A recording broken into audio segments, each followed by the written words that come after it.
just want to share one small case, and this is a real life case which has happened with me on this matter.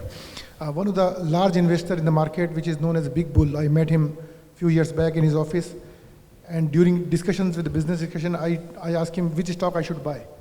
And he said Titan. And obviously, most of you know whom I'm referring to. So what I did, I went back to my home and I checked the balance sheet of Titan. This is 5 years back. And the stock price was 540 rupees, I still remember.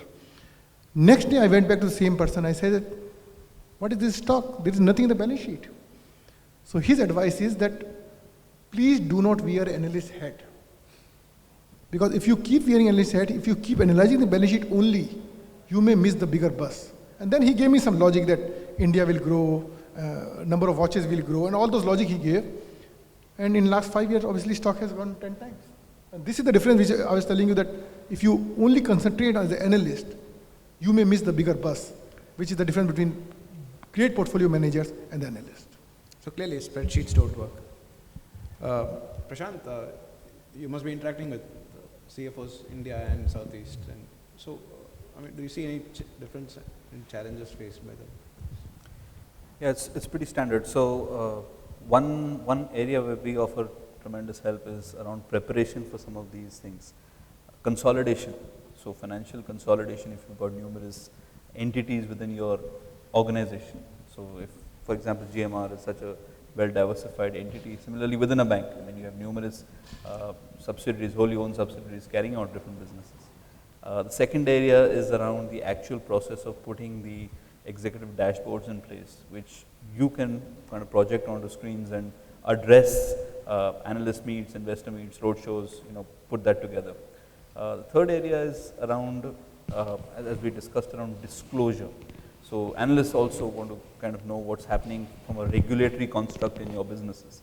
So an infrastructure business, as well as, of course, banking business and even manufacturing clients have exposure to numerous regulators today.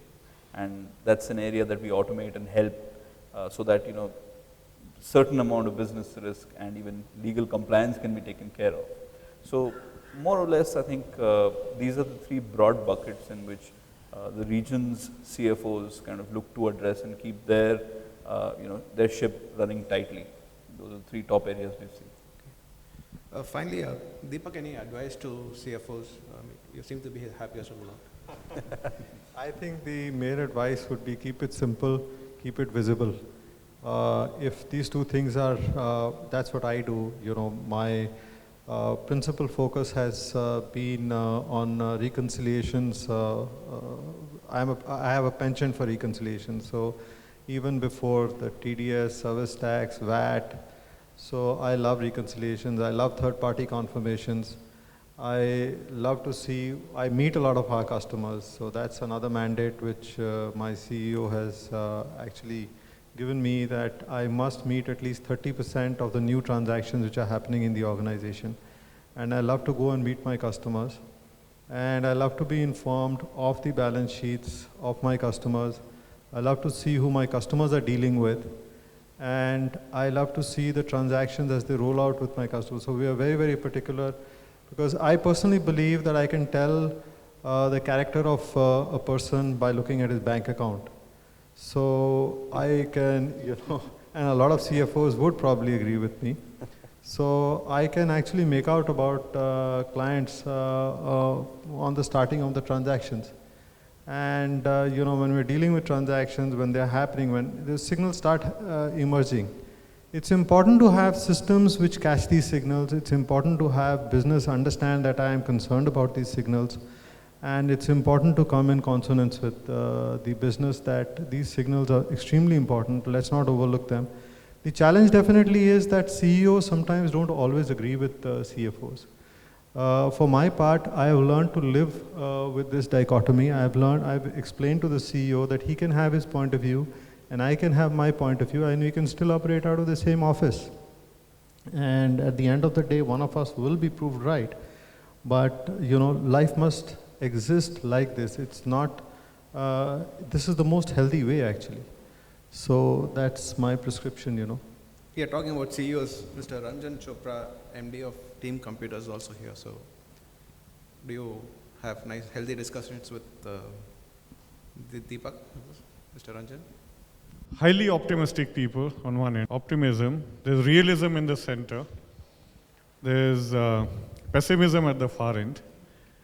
And I think most CFOs operate, and they should operate, between pessimism and realism.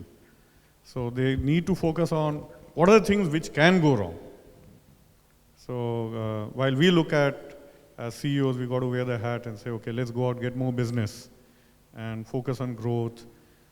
But someone needs to keep a sharp eye on what could go wrong. And I think Raman, you kind of described it pretty well. So systems need to be there, it needs to be automatic, it needs to be simple, and operated. So Deepak's doing an excellent job, and I get my sleep. So I'll just add, about this analyst, we have a very evolved, potential investor on our board, and we are looking at him to be probably our market maker. And most enterprises, when they actually walk out into the IPO, so I was also, coming out with IPOs. I was also a consultant for a lot of auto companies when they were coming out with their IPOs back when the original Big Bull was, operative. And I had occasion to deal with him and transact with him as well. So he also puts us on the mat every quarter. My experience is that people who invest in equity have a right to ask questions. So whether they work out of spreadsheets or they work out of their head, I think because business has put out a promise in the beginning per se, and they cannot grudge them the numbers now. So it's important to understand that everybody is looking for a return, and people who have invested in equity are, by the way, looking for a larger return. And they are doing it on the basis of the projections which the business in any case is keeping, meeting out to them.